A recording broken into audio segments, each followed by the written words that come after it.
சூரத்துல் பக்ரா வசனம் 168 169. மனிதர்களே, பூமியில் உள்ளவற்றில் அனுமதிக்கப்பட்ட தூய்மையானதை உண்ணுங்கள். ஷைத்தானின் அடிச்சுவடுகளை பின்பற்றி விடாதீர்கள். அவன் உங்களுக்கு அப்பட்டமான எதிரி ஆவான். அவன் உங்களுக்கு தீமையையும் மானக்கேடான செயலையும் அல்லாஹ்வின் மீது நீங்கள் அறியாதவற்றை புனைந்து உரைப்பதையுமே தூண்டுவான். முந்தைய வசனங்களில் தன்னைத் தவிர வேறு இறைவன் இல்லை, தான் மட்டுமே படைப்பாளன் என்பதை விவரித்த அல்லாஹ் தன்னுடைய எல்லா படைப்பினங்களுக்கும் தானே உணவளிப்பவன் என்பதை இங்கு விவரிக்கின்றான்.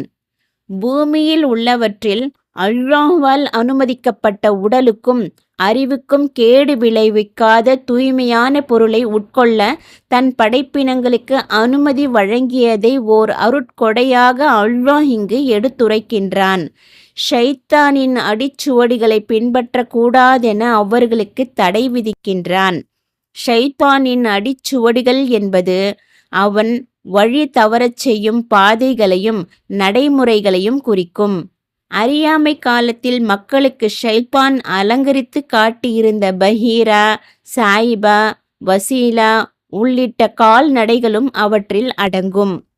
அல்லாஹ்வின் தூதர் ஸல்லல்லாஹு அலைஹி வஸல்லம் அவர்கள் கூறினார்கள், அல்லாஹ் கூறுகின்றான், என் அடியார்களுக்கு நான் வழங்கிய செல்வம் அனைத்தும் அவர்களுக்கு அனுமதிக்கப்பட்டவை ஆகும். என்னுடைய அடியார்களை உண்மை வழியில் நிற்பவர்களாகவே நான் படைத்தேன். ஆனால் அவர்களிடம் ஷைத்தான்கள் வந்து அவர்களின் மார்க்கத்திலிருந்து அவர்களை வெளியேற்றி விடுகிறார்கள். அவர்களுக்கு நான் அனுமதித்தவற்றை ஷைத்தான்கள் தடை செய்கின்றனர். தவறான வருமானத்தில் கிடைத்த உணவு.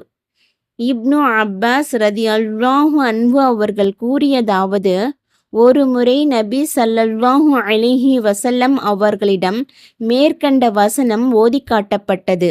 உடனே சஅத் பின் அபி வக்காஸ் ரதியல்லாஹு அன்ஹு அவர்கள் எழுந்து, அல்லாஹ்வின் தூதரே, என் வேண்டுதல்கள் ஏற்கப்பட அல்லாஹ்விடம் பிரார்த்தனை செய்யுங்கள் என்றார்கள். அதற்கு நபி ஸல்லல்லாஹு அலைஹி வஸல்லம் அவர்கள், சஅதே, தூய்மையான உணவையே உண்ணுங்கள், உங்கள் பிரார்த்தனைகள் ஏற்கப்படும். முஹம்மதின் உயிர் யாருடைய கையில் உள்ளதோ அந்த இறைவன் மீது சத்தியமாக, ஒரு மனிதர் தடை செய்யப்பட்ட உணவில் ஒரு கவளத்தை தனது வயிற்றில் இடுகிறார். அதனால் 40 நாட்கள் அவர் புரியும் நற்செயல்கள் ஏற்கப்படுவதில்லை. எந்த அடியாரின் சதை முறைகேடான சம்பாத்தியத்தாலும் வட்டியாலும் வளர்ந்ததோ அந்த சதைக்கு நரகமே ஏற்ற இடமாகும் என்று கூறினார்கள். அடுத்து, அவன் உங்களுக்கு அப்பட்டமான எதிரி ஆவான் என்று அல்லாஹ் கூறியுள்ளான். இது ஷைத்தானை பற்றி எச்சரிக்கை செய்து அவனிடமிருந்து விலக்கி வைக்கும் வகையில் அமைந்துள்ளது.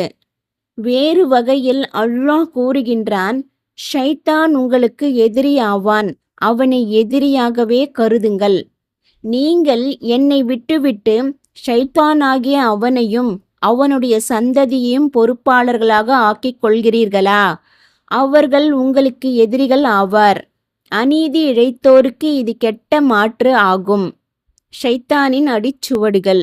அல்லாஹுக்கு மாறாக செய்யப்படும் எல்லா பாவங்களும் ஷைத்தானுடைய அடிச்சுவடுகளில் ஒன்றே ஆகும் என கதாதா மற்றும் சுத்தி ரஹ்மத்துல்லாஹி அலைஹி ஆகியோர் கூறியுள்ளனர்.